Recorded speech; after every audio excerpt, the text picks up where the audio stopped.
Takže chcel by som sa vám predstaviť v mene firmy ZHT Group. Som zástupca ZHT Group na Slovensku. Chcem predstaviť tento špeciál, ktorý sme vytvorili spolu s kolegami ako špeciál pre hasičov. Štvorkolka je v podstate upravená, je rozšírená, je zdvihnutá, sú tam spevnené ramená. Chceli sme dosiahnuť to, aby ten stroj nebol pracovným strojom, ale aby bol strojom, ktorý je určený priamo na ostré zásahy pre hasičov. Takže sme ladili podvozok, aby pri tom plnom zaťažení nejakých 450 kg na tej zadnej korbe, aby to nebolo cítiť. Štvorkolka ako taká je v podstate v tomto setupe jediná zatiaľ. Podvozok sme dali ladiť práve americkej firme Elka, aby nám rozvážili celú štvorkolku, aby to bolo dokonale nastavené. Celá štvorkolka je postavená do takého písmena A. Krásne oproti sériovým rovným ramenám je vidno, ako sa to tam zváža. Tam sme vlastne získali tú výšku, ktorá je na tej štvorkolke momentálne.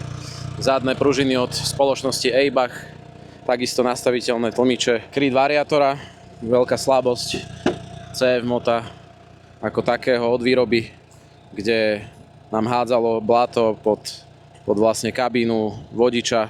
Bolo to veľmi ťažko udržiavateľné, takže dorobili sme plastový kryt, aby sa to nedialo. Máme tu kameru cúvaciu, ktorá nám veľmi pomáha v tom, aby sme videli, čo sa za štvorkolkou deje, lebo z kabíny bolo veľmi zle vidno, takže sme použili cúvaciu kameru, ktorá sa dá nastavovať.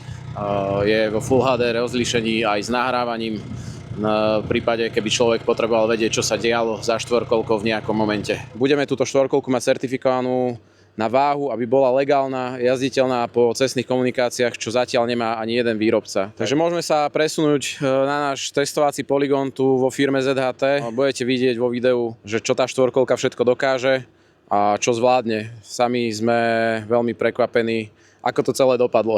Takže nachádzame sa na poligóne firmy ZHT, kde môžeme vidieť vlastne test nášho špeciálu ZACH. Vidieť, že podvozok a ramená, ktoré sme použili na tomto stroji, spolupracujú. So sériovou štvorkolkou sa to fakt nedá porovnať. Nízkotlaké gumy, spevnené ramená, špeciálny podvozok nastaviteľný, ktorý je vyšší. Kopíruje dokonale terén v každej situácii. Máme kríženie náprav, vie popracovať s tými bubnami, ktoré sú tam vytvorené. Je to komfortné pre ľudí, ktorí sú v kabíne, aj pre ten záchranný modul, v ktorom sa nachádza 350 litrov vody.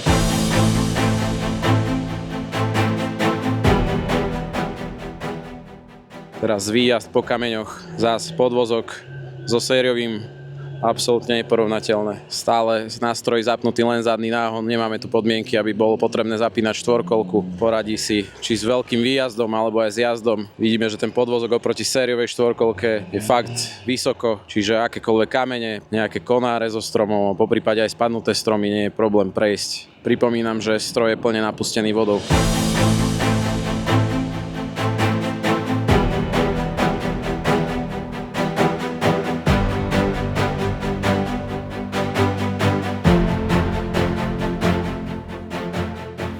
Ukážka čerpadla Valkyrie s motorom Honda.